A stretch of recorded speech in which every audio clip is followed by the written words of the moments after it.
Tuesdays with Morrie, an old man, a young man.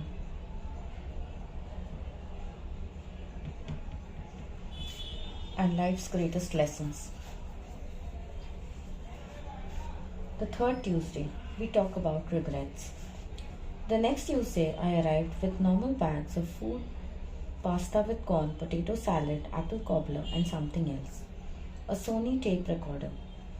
I want to remember what we talk about, I told Morrie. I want to have your voice so I can listen to it later. When I'm dead? Don't say that. He laughed. Mitch, I am going to die, and sooner, not later. He regarded the new machine. So big, he said. I felt intrusive, as reporters often do, and I began to think that a tape machine between two people who were supposedly friends was a foreign object, an artificial ear. With all those people clamoring for his time, perhaps I was trying to take too much away from these Tuesdays. Listen, I said, picking up the recorder. You don't have to use this if it makes you uncomfortable. He stopped me, wagged a finger, and then hooked his glasses off his nose, letting them dangle on the string around his neck. He looked me square in the eye. Put it down, he said. I put it down. Mitch, he continued softly, now, you don't understand. I want to tell you about my life. I want to tell you before I can't tell you anymore. His voice dropped to a whisper. I want someone to hear my story. Will you? I nodded.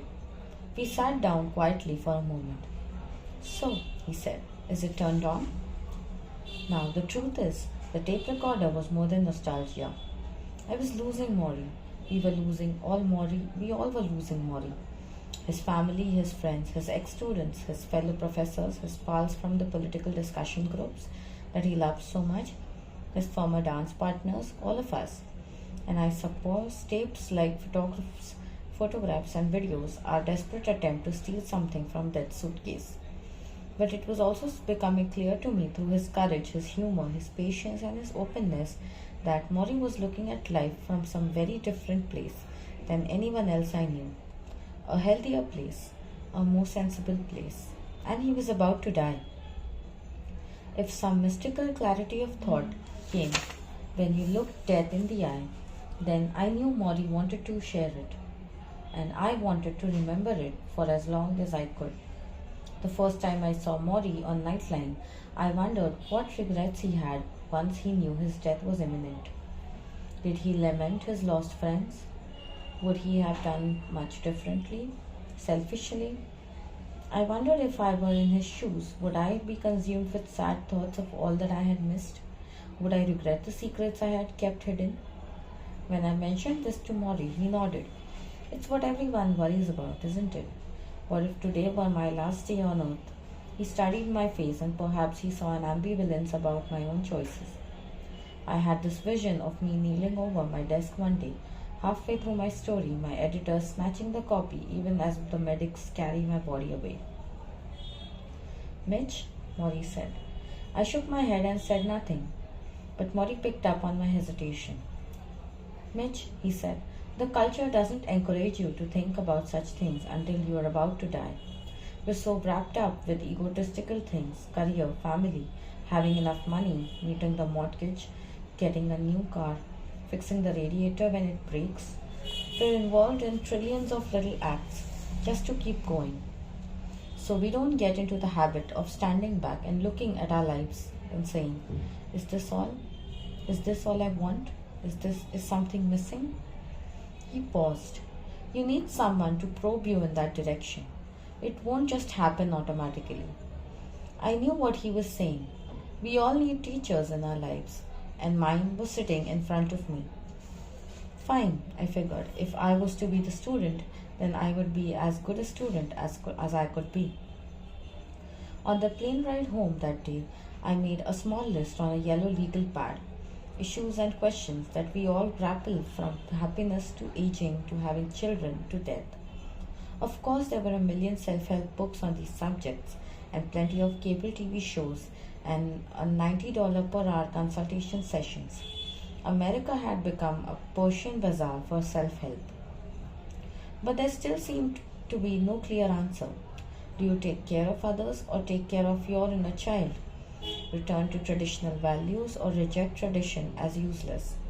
Seek success or seek simplicity? Just say no or just do it? All I knew was this: Morrie, my old professor, wasn't in the self help business. He was standing on the track, listening to Death's locomotive whistle, and he was very clear about the important things in life. I wanted that clarity. Every confused and tortured soul I knew wanted that clarity. Ask me anything, Morrie always said. So I wrote this list: death, fear, aging, greed, marriage, family, society, forgiveness, a meaningful life. The list was in my bag when I returned to West Newton for the fourth time. A Tuesday in late August, when the air conditioning at the Logan Airport terminal was not working and people fanned themselves and wiped sweat angrily from their foreheads, and every face I saw was ready to kill somebody. By the start of my senior year, I have taken so many sociology classes I am only a few credits shy of a degree. Morrie suggests I try an honors thesis. Me, I ask, what would I write about? What interests you? He says. We backed it back and forth until we finally settle on all three things. On of all things, sports. I begin a year-long project on how football in America has become ritualistic, almost a religion, an opiate for the masses. I have no idea that this is training for my future career. I only knew it gave me another once-a-week session with Morrie. And with his help, by spring, I have a 102-page thesis, researched, footnoted, documented, and neatly bound in black leather. I show it to Morrie with pride of a little leaguer, rounding the bases on his first home run. Congratulations, Morrie says. I grin as he leaps through it, and I glance around his office. The shelves of books, the hardwood floor, the throw rug, the couch. I think to myself that I have just about sat everywhere there is to sit in this room. I don't know, Mitch, Morrie muses, adjusting his glasses as he reads. With work like this, we may have to get you back here for grad school. Yeah, right, I say. I snicker, but the idea is momentarily appealing. Part of me is scared of leaving school. Part of me wants to desperately go back. Tension of the opposites. I watch Morrie as he reads my thesis and wonder what the big world will be like out there.